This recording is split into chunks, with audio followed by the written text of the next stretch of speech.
Halo pemirsa, Anda menyaksikan berita nasional terkini bersama saya Restu Wulandari.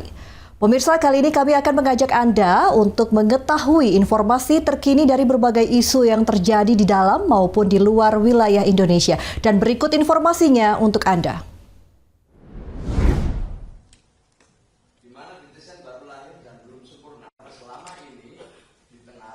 DPR dan pemerintah selesai menggelar rapat perbaikan tata kelola jaminan sosial kesehatan terintegrasi yang digelar di Kompleks Parlemen Senayan, Jakarta pada Senin 9 Februari 2026.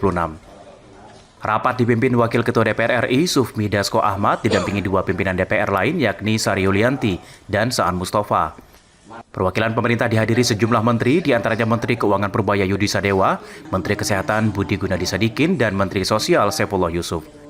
Rapat berlangsung kurang lebih 2 jam dengan disepakati 5 poin kesepakatan penting. Wakil Ketua DPR RI Sufmi Dasko Ahmad membacakan kesimpulan rapat. Dasko menerangkan DPR dan pemerintah sepakat dalam rangka jangka waktu 3 bulan ke depan, semua layanan kesehatan tetap dilayani dan PBI dibayarkan pemerintah. Pemerintah dan DPR sepakat mengecek desil dengan data pembanding terbaru. Selain itu disepakati optimalisasi anggaran APBN dialokasikan dengan data akurat. Hasil rapat menyepakati BPJS Kesehatan untuk aktif melakukan sosialisasi jika ada penonaktifan kepesertaan PBI dan PBPU atau pekerja bukan penerima upah Pemda. Rapat juga menyepakati perbaikan ekosistem tata kelola jaminan kesehatan yang terintegrasi menuju satu data tunggal.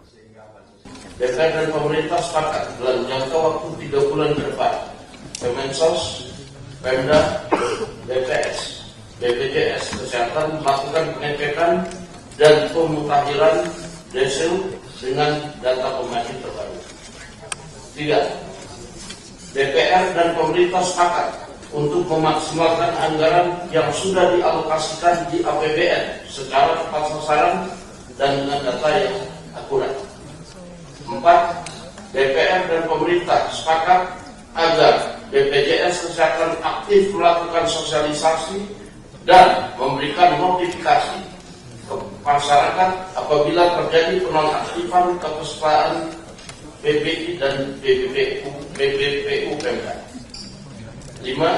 DPR dan pemerintah sepakat terus melakukan perbaikan dan mewujudkan ekosistem tata kelola jaminan kesehatan yang terintegrasi menuju satu data tunggal. Apakah kesimpulan 1.1 sampai dengan poin 5 dapat disetujui?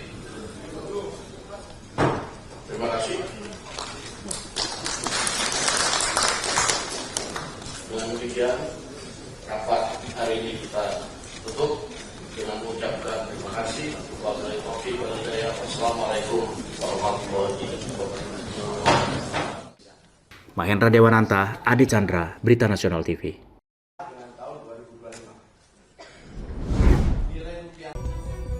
Departemen Kehakiman Amerika Serikat merilis jutaan dokumen Jeffrey Epstein berisi foto, video, riwayat percakapan melalui email, dan lainnya sehingga bisa diakses publik. Arsip ini menjadi topik pembicaraan selama beberapa hari terakhir sejak dirilis pada Jumat 30 Januari 2026. Dokumen diantaranya berupa laporan penyelidikan dan email menjadi barang bukti selama persidangan kasus Epstein. Departemen Kehakiman menerbitkan lebih dari 3 juta halaman tambahan sebagai bagian dari Undang-Undang Transparansi Berkas Epstein yang ditandatangani Presiden Amerika Serikat Donald Trump pada 19 November 2025. Dokumen tambahan meliputi lebih dari 2.000 video dan 180.000 gambar. Dokumen memuat nama beberapa tokoh termasuk dari Indonesia. Penyebutan figur Indonesia dalam berkas ini memiliki latar belakang beragam dan tidak serta-merta mengindikasikan keterlibatan pidana. Dokumen memuat nama tokoh Indonesia berupa clipping berita, korespondensi institusi atau catatan transaksi bisnis tersimpan dalam arsip penyidikan.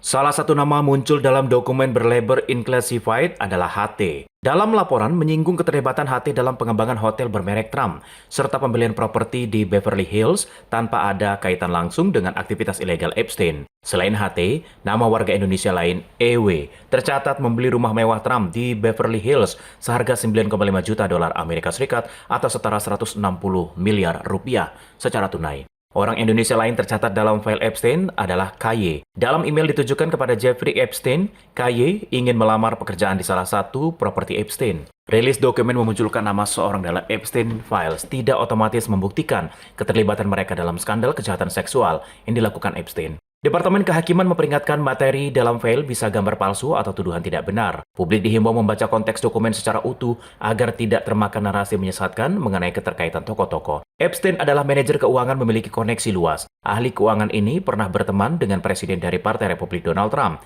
dan mantan presiden dari Demokrat Bill Clinton. Epstein dituduh pelecehan seksual terhadap perempuan di bawah umur. Ia ditangkap pada 6 Juli 2019 dan mengaku tidak bersalah atas tuduhan perdagangan seks yang melibatkan puluhan gadis di bawah umur. Epstein ditemukan tak sadarkan diri di lantai sel penjara dengan bekas luka di lehernya dan penyidik menetapkan kematiannya terjadi akibat bunuh diri.